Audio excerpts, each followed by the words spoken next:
إن الحمد لله نحمده ونصلي على رسوله الكريم أما بعد أعوذ بالله السميع العليم من الشيطان الرجيم بسم الله الرحمن الرحيم يا أيها الذين آمنوا كتب عليكم الصيام كما كتب على الذين من قبلكم لعلكم تتقون۔ حضرات محترم،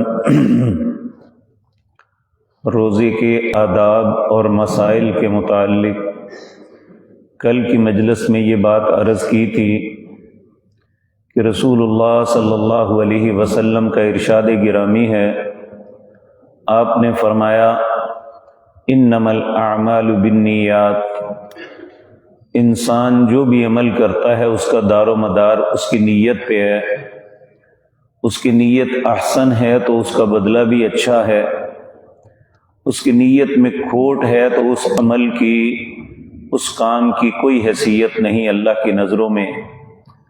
اللہ ہماری نیتوں کو خالص کر دے۔ آج کی مجلس میں روزے کا آغاز یہ سحری سے ہوتا ہے۔ نبی کریم صلی اللہ علیہ وسلم نے فرمایا، اے امت محمد الرسول اللہ صلی اللہ علیہ وسلم، ہمارے اور اہل کتاب کے روزے میں فرق یہ ہے کہ اہل کتاب سحری نہیں کرتے، اللہ نے ہمارے لیے سحری کو باعث برکت بنا دیا ہے۔ رسول اللہ صلی اللہ علیہ وسلم کی آمد سے پہلے جتنی بھی اقوام تھی ان کا روزہ دن اور رات کا ہوتا تھا کہ جب رات کو مغرب کے وقت وہ روزہ افطار کرتے، سونے سے پہلے جو کھانا تھا کھا لیتے، اگر کوئی آدمی سو گیا تو اس کا اگلا روزہ وہاں سے شروع ہو جاتا۔ آغاز اسلام میں بھی مسلمان اسی طریقے سے روزہ رکھتے تھے، پھر کچھ ایسے معاملات ہوئے کہ اللہ رب العزت نے اس امت پر رحم کرتے ہوئے ان کے لیے آسانی پیدا کر دی، ان کے لیے سحری کو حلال قرار دیا اور پوری رات ان کے لیے ان باتوں میں جن میں روزے کے اندر پابندی ہوتی ہے ان پابندی سے فارغ کر دیا۔ تو یہ بات یاد رکھیں، آج بہت سے مسلمان اپنی کوتاہی اور سستی کی وجہ سے سحری نہیں کرتے۔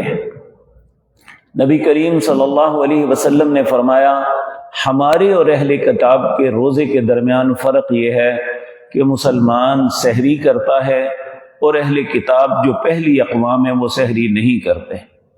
نبی کریم نے یہ بھی فرمایا کہ اللہ نے اس سحری کے لیے تمہارے لیے سحری میں برکتیں رکھی ہیں، اس لیے اس برکت کو، اس فلاح کو کبھی ترک نہ کرو۔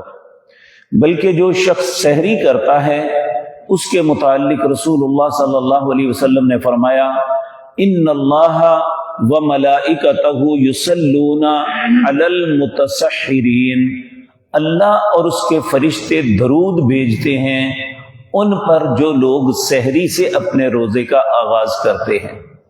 تو اللہ اور اس کے فرشتوں کا رحمت اور درود بھیجنا، یہ اس سے بڑی دنیا میں نعمت کوئی نہیں ہو سکتی۔ آپ دیکھیں، عمومی طور پہ ہم رسول اللہ کے متعلق یہ سنتے ہیں کہ ان اللہ وملائکتہ یصلون علی النبی یا ایھا الذین آمنوا صلوا علیہ وسلموا تسلیما، لیکن یہی بات جو اللہ نے اپنے حبیب کریم صلی اللہ علیہ وسلم کے لیے دی، بعض اعمال کی وجہ سے اللہ نے امت محمد الرسول اللہ کو بھی یہ فضیلت عطا کی کہ اللہ اور اس کے فرشتے اس پہ درود بھیجتے ہیں۔ اسی طرح یہ نماز کے لیے آپ تشریف لاتے ہیں تو نبی کریم صلی اللہ علیہ وسلم نے نمازیوں کے متعلق فرمایا، ان اللہ وملائکتہ یصلون علی الصف الاول، اللہ اور اس کے فرشتے درود بھیجتے ہیں پہلی صف والوں پر۔ ایک شخص نے سوال کیا، وعلی الصف الثانی، کیا دوسری صف والوں پہ نہیں؟ آپ نے پھر دوبارہ کہا، ان اللہ وملائکتہ یصلون علی الصف الاول۔ اس نے پھر تکرار کیا، وعلی الصف الثانی، کیا دوسری صف والوں پہ نہیں؟ آپ نے پھر تیسری مرتبہ فرمایا ان اللہ و ملائکتہ یصلون علی الصف الاول۔ وہ شخص پھر چوتھی مرتبہ کہنے لگا کیا دوسری صف والوں پہ نہیں؟ آپ نے فرمایا نعم وعلی الصف الثانی، دوسری صف والوں پہ بھی۔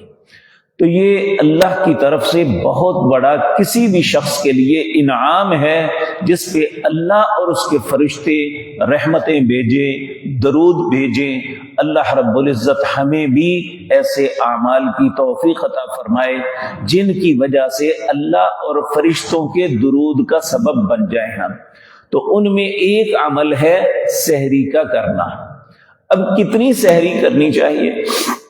نبی کریم صلی اللہ علیہ وسلم نے فرمایا میں تمہیں حکم دیتا ہوں تم سحری ضرور کرو، چاہے پانی کا ایک گھونٹ پی کے، کیونکہ عمومی طور پہ بعض اوقات ایسا ہوتا ہے کہ انسان کا دل کھانے کے لیے نہیں چاہتا، تو کوئی بات نہیں، نبی کریم نے فرمایا کہ پانی کا ایک گھونٹ پی لو، وہ تمہاری سحری بن جائے گی اور اللہ اس میں برکت عطا فرما دیں گے۔ آپ نے پھر فرمایا بہترین کسی انسان کی سحری کھجور کی ہے، اس لیے چونکہ عرب لوگ ان کی غذا ہی کھجور تھی، ہم گندم، چاول یہ ہماری عمومی خوراک ہے۔ اگر ہم گندم کا روٹی کھاتے ہیں، چاول کھاتے ہیں، کسی بھی چیز ہے تو چاہیے کہ ہم بعد میں 1 یا 2 کھجوریں 3 کھجوریں ضرور لے لیں، اس ذہن کے ساتھ کہ رسول اللہ صلی اللہ علیہ وسلم نے فرمایا کسی انسان کی بہترین سحری جو ہے وہ کھجور کے ساتھ ہے۔ تو ہم اپنا کھانا بھی کھا لیں گے اور اللہ کے نبی صلی اللہ علیہ وسلم کی سنت اور آپ کا یہ فرمانا کہ اس کے اندر اللہ نے برکت رکھی ہے، ہم اس برکت کو بھی حاصل کر سکتے ہیں۔ اسی طرح بعض اوقات ہوتا ہے کہ انسان جلدی سحری کر لیتا ہے، تو نبی کریم نے فرمایا میری امت خیر پہ اس وقت تک رہے گی جب تک سحری آخری وقت پہ کرے گی۔ نبی کریم صلی اللہ علیہ وسلم نے فرمایا ہم انبیاء کے گروہ ہیں، یعنی آپ اپنے آپ کو فرمایا کہ ہم انبیاء کے گروہ ہیں۔ اللہ نے ہمیں حکم دیا ہے کہ سحری دیر تک یعنی اذان سے متصل پہلے اور افطاری غروب آفتاب کے ساتھ ہی جلدی کر لینی، یہی انبیاء کا طریقہ ہے۔ اے امت محمد الرسول اللہ صلی اللہ علیہ وسلم تم نے بھی یہی کرنا ہے۔ لیکن بدقسمتی بعض لوگ دین کے نام پہ آج کل یہ فتنہ پھیلا رہے ہیں کہ دیکھیں کلو وشرب، اللہ رب العزت نے فرمایا وَأَتِمُّ الصِّيَامَ إِلَى اللَّيْلِ، رات تک روزہ پورا کرو، اور پھر وہ تصویریں بنا بنا کے جی رات وہ ہوتی ہے جب اندھیرا چھا جائے۔ اب رسول اللہ نے ہمیں کیا فرمایا؟ آپ نے فرمایا جب دن جو ہے چھپ جائے، چلا جائے، رات کا آغاز ہو جائے، آپ دنیا کی جون سی مرضی لغت اٹھا کے دیکھ لیں، دن کا اختتام سورج غروب ہونے پہ ہوتا ہے اور رات کا آغاز اس کے معاً بعد چند منٹ کے اندر یا چند سیکنڈ کے اندر اس رات کا آغاز ہو جاتا ہے۔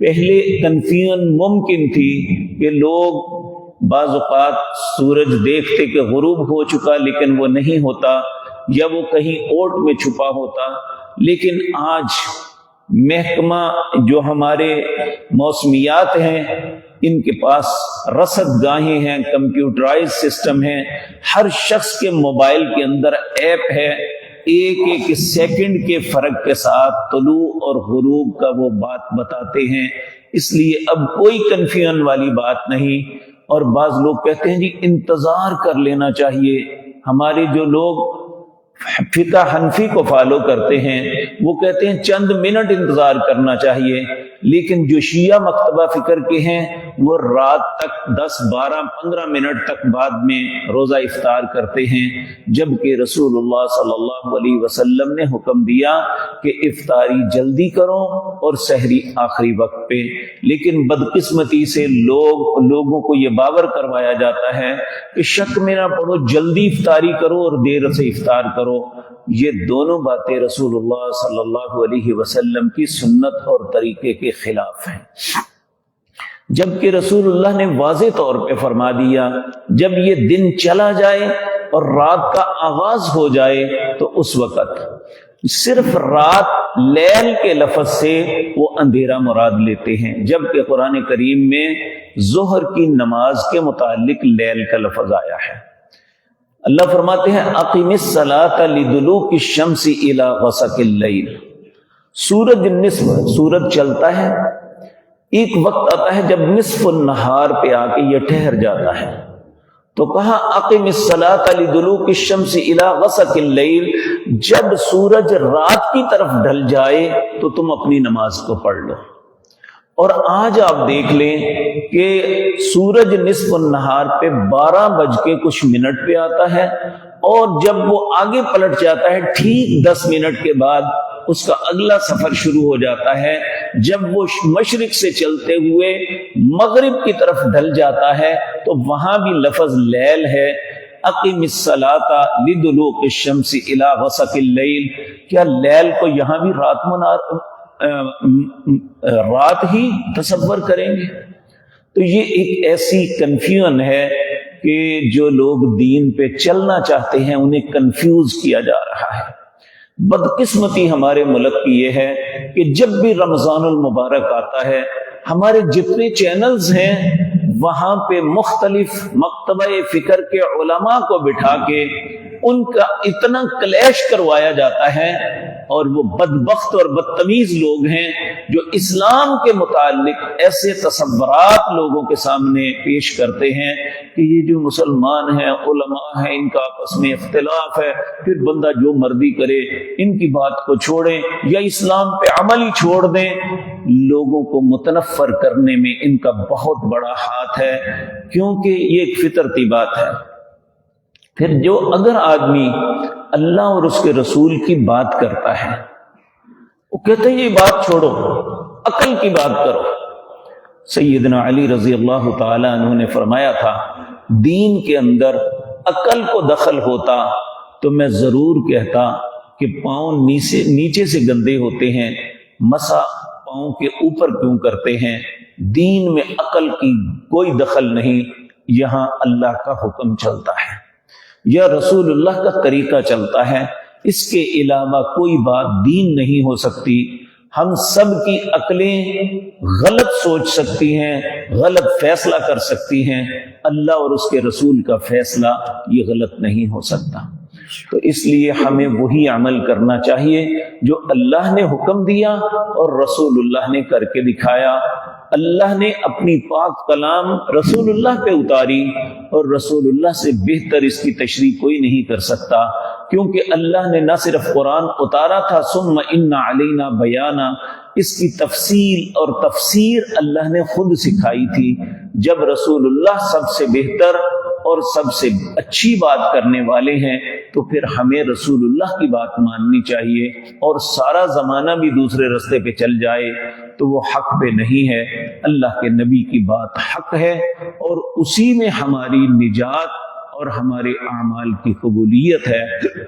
تو اللہ سے دعا ہے اللہ ہمیں توفیق عطا فرمائے کہ ہم رسول اللہ کے طریقے کو اپنائیں۔ اسی طرح میں نے یہ بات عرض کی تھی کہ سحری میں اگر ایک آدمی کے پاس وقت کم ہے اور اس پہ غسل بھی واجب ہے، اگر وہ غسل کرتا ہے تو سحری رہ جاتی ہے، تو حکم یہ ہے کہ وضو کر کے سحری کرے، اس کے بعد غسل کر کے نماز پڑھ لے تو اس کی سحری درست ہوگی۔ تو اسی طرح نبی کریم صلی اللہ علیہ وسلم نے فرمایا ایک شخص سحری اس نے آغاز کیا، ادھر اذان کی آواز آ گئی، آپ نے فرمایا اسے چاہیے کہ اپنے برتن کو مت رکھے، اپنی حاجت کو پورا کرے، انشاءاللہ اس کا روزہ درست ہوگا۔ اس بات پہ بھی اتنی لڑائی لڑتے ہیں کہنے والے سامنے حدیث بیان کرتے ہیں لیکن وہ کہتے ہیں نہیں، فقہا نے ایسا نہیں کہا۔ ہم فقہا کی عزت، اس کی عظمت کو سلام کرتے ہیں، لیکن رسول اللہ کی بات سے مقدم ان کی بات نہیں ہو سکتے۔ ساری دنیا کے فقہا بھی مل جائیں تو رسول اللہ صلی اللہ علیہ وسلم کی بات سب فقہا سے افضل اور فقیہت والی ہے۔ جب رسول اللہ نے کہہ دیا تو پھر ہم کون ہوتے ہیں لوگوں کو اس بات سے منع کرنے والے؟ جی ادھر اذان کی اللہ اکبر ہو، آپ فوراً رکھ دیں، آپ کوئی چیز نہیں کھا سکتے وگرنہ آپ کا روزہ مکروہ ہو جائے گا۔ کیا رسول اللہ کو یہ بات نہیں معلوم تھی؟ تو اللہ رب العزت ہمیں ان باتوں پہ سمجھ عطا فرمائے، ہم کسی کنفیوژن میں مبتلا نہ ہوں، بلکہ جب بھی ذہن میں کنفیوژن آئے، انسان ڈبل مائنڈ ہو جائے، اس وقت اللہ سے دعا کرے، اللہم ارنا الحق حقا وارزقنا اتباعا وارنا الباطل باطلا وارزقنا اجتنابا۔ اے اللہ مجھے حق اس طرح دکھا دے، مجھے پتہ چل جائے یہ حق ہے، پھر اللہ اس کی اتباع کی توفیق عطا فرمانا۔ اے اللہ باطل غلط اس طرح دکھا دے، مجھے پتہ چل جائے یہ غلط ہے، پھر اس سے بچنے کی توفیق عطا فرمانا۔ اے اللہ مجھے ایسے فتنے میں مبتلا نہ کرنا کہ حق اور باطل خلط ملط ہو جائے، مجھے پتہ ہی نہ چلے کہ صحیح کیا ہے اور غلط کیا ہے۔ آج اکثر مسلمان اس فتنے کا شکار ہیں۔ ہر بندہ یہ کہتا ہوا نظر آتا ہے بھئی کس کی بات مانے کس کی نہ مانے۔ میرے عزیز بھائیوں، کوئی ایسی مشکل بات نہیں ہے۔ اگر میں آپ کے سامنے ایک بات عرض کرتا ہوں، آپ کا حق ہے کہ آپ کے ذہن میں اس کے متعلق کنفیوژن ہے، مجھ سے کہیں کہ اگر قرآن میں یہ ہے تو مجھے دکھاؤ، اگر رسول اللہ کے فرمان میں ہے تو مجھے دکھاؤ، اگر میں دکھاؤں تو سچ ہے، اگر میں آپ کے سامنے آئیں بائیں شائیں کروں تو اس کا مطلب ہے میں نے جھوٹ بولا ہے آپ کے سامنے۔ تو اللہ رب العزت ہمیں حق کو پہچاننے اور اس پہ عمل کی توفیق دے۔ اقول قولی ھذا واستغفر اللہ۔